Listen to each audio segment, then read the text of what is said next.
Hi, I'm Jake Moss, English trainer for the Language Institute i-diom. Today's video lesson is about those bloody annoying exceptions in the language that make you want to scream, how the hell did this become the universal language when it makes no bloody sense? Sorry. So, one example of this can be found in the English language's words that contain silent letters. I mean, what the hell are they doing there if they're silent anyway? For example,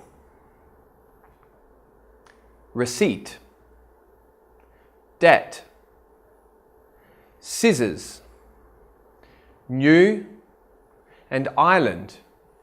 You know, I think my theory is that one day English speakers realized at one stage, as the language was becoming more popular, that foreign speakers were speaking the language better than them. So they created a few stupid rules to confuse them, confuse the foreigners, or something like that. Anyhow, for non-native speakers, it's sometimes hard to know how to pronounce these words. The one thing that you need to realize in English is that there are more exceptions than rules. And each of these exceptions needs to be learned one by one. Another confusing thing in English can be when English learners are overwhelmed by the abundance or large amount of synonyms in the English language.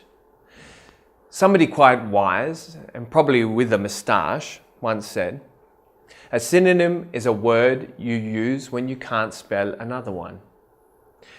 This moustached person was only joking.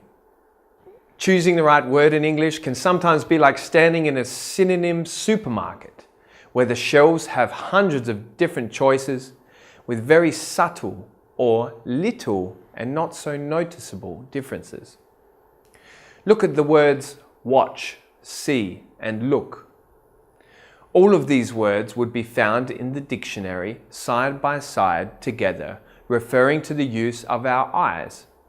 But each can only be used in certain situations. For example, you can watch a television, but you can never say that you see television or look at a television. We can instruct somebody to look at the kangaroo holding a beer bottle in its paws and drinking it with a straw. We can ask somebody, did they see the kangaroo holding a beer bottle in its paws and drinking it with a straw? The difference is subtle. See, we use when we talk about an image that has passed into our eyesight without us making an effort to see it. The word look, this is when we try to see something, when we make an effort and direct our eyes towards it. Watch is used when we look at or observe something attentively, with purpose, typically over a period of time. The other quirk or strange thing in English are the words that sound the same but look different and have different meanings. They're like evil twins. They make you pull your hair out trying to tell them apart. Like the words right and right. Right is what you do with a pen or pencil, while right means if something is correct, factually or morally. But that brings me to the next reason to be pissed off with this bloody language. All of the words with the double meanings. Because the word right can also refer to the direction that is opposite to left. Or the word kind. She's a kind girl. This is our different kind of word that makes learning English all very bloody exhausting and confusing. But anyway, look at it this way. It could be worse. We could have to all speak with an Irish or Scottish accent. Apologies to the Irish and Scottish, but don't worry. My mother has Irish heritage, or Italian or something. Anyway, let's look at the pain in the butt words we learned in this video lesson. Receipt, debt,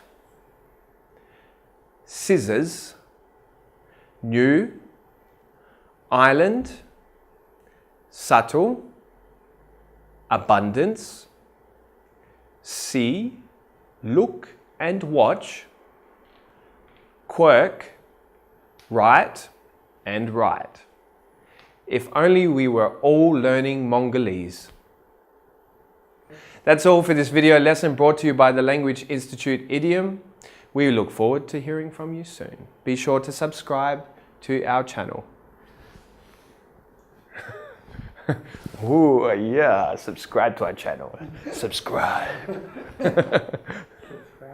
Subscribe.